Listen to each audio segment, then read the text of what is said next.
আমি আজকে রূপাস কুকিং থেকে পনির বানিয়ে দেখাচ্ছি। আমি একটা আমুলের 10 টাকার প্যাকেট একটা বাটির মধ্যে ঢেলে দিলাম।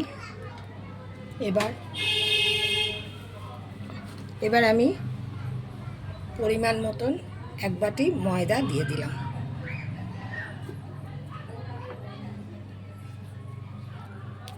এর মধ্যে সামান্য নুন দিয়ে দিলাম,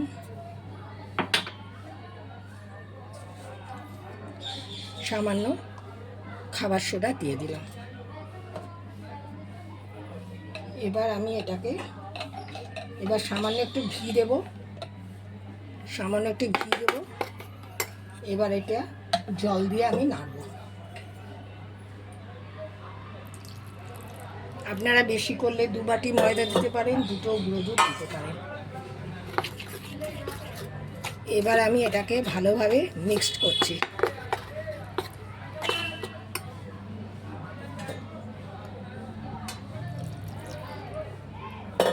এই ব্যাটারটা আমি ভালো করে মিক্সড করে নিচ্ছি।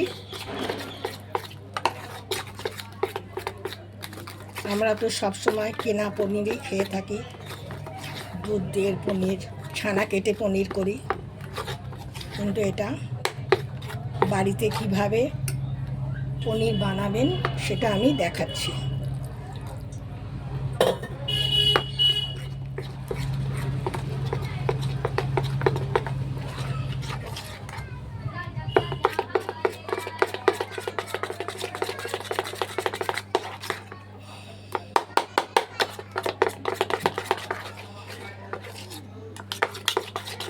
ব্যাটারটা ভালো মতন ফাটিয়ে নিতে হবে।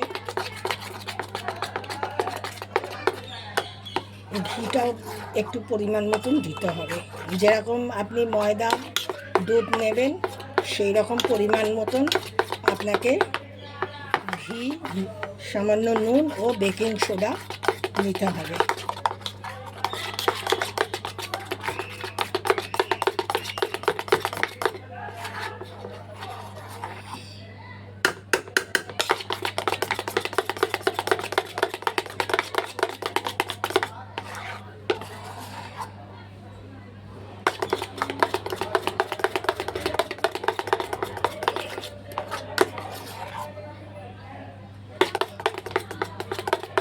একটাও দানা বা দলা থাকবে না, এইভাবে আপনাকে ফেটাতে হবে।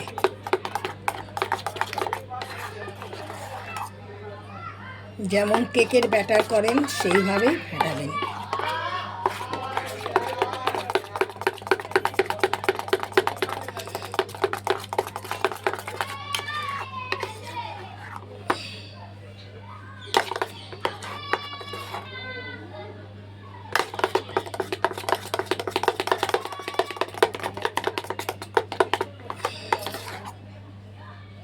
আমার এটা হয়ে গেছে।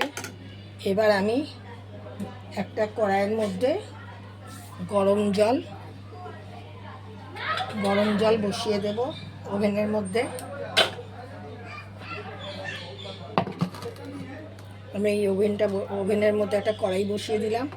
জলটাকে ভালোভাবে গরম করে নেব।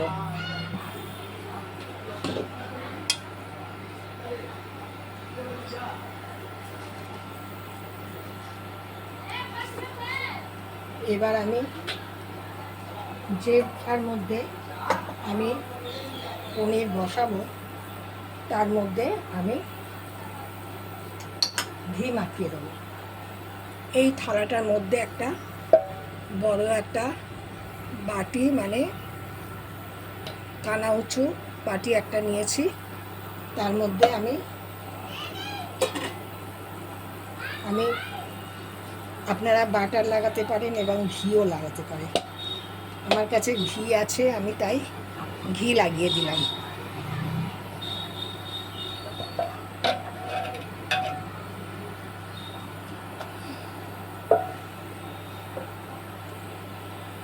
এবার আমি একটা ঢাকনা, মানে একটা আমি এর মধ্যে একটা বসাবো। এটাকে বসিয়ে দিলাম, দেখতে পাচ্ছেন কড়াই রাখার জায়গা, সেটা বসিয়ে দিলাম। এবং এটাও বসিয়ে দিলাম, বাটিটাও বসিয়ে দিলাম।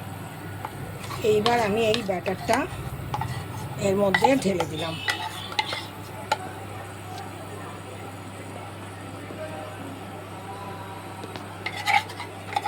আপনারা একবার এইভাবে করে দেখবেন যে ঘরোয়া পদ্ধতিতে পনির সব কিছু পরিমাণ মতন দেবেন। আমি অল্প করে করলাম, আপনারা মাপটা বেশি, যতটা দুধ দেবেন, যদি দুটো দুধ দেবেন, দুটো প্যাকেট 10 টাকার, তাহলে 2 কাপ, ছোটো কাপের 2 কাপ ময়দা দিয়ে দেবেন। পরিমাণ মতো নুন দেবেন এবং খাবার সোডা বা বেকিং সোডা যে কোনো একটা দিয়ে দেবেন।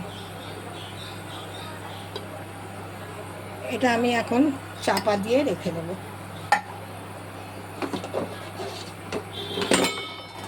অন্তত 30 মিনিট এটাকে চাপা দিয়ে রাখতে হবে।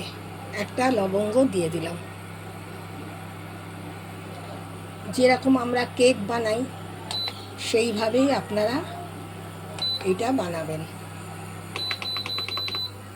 10 মিনিট জলটা গরম হয়ে গেলে, যখন জলটা ফুটে উঠবে, তখন এটা একদম লো করে দেবেন। আমি এখন লো করে দিয়েছি, একদম লোতে দিয়ে দিয়েছি।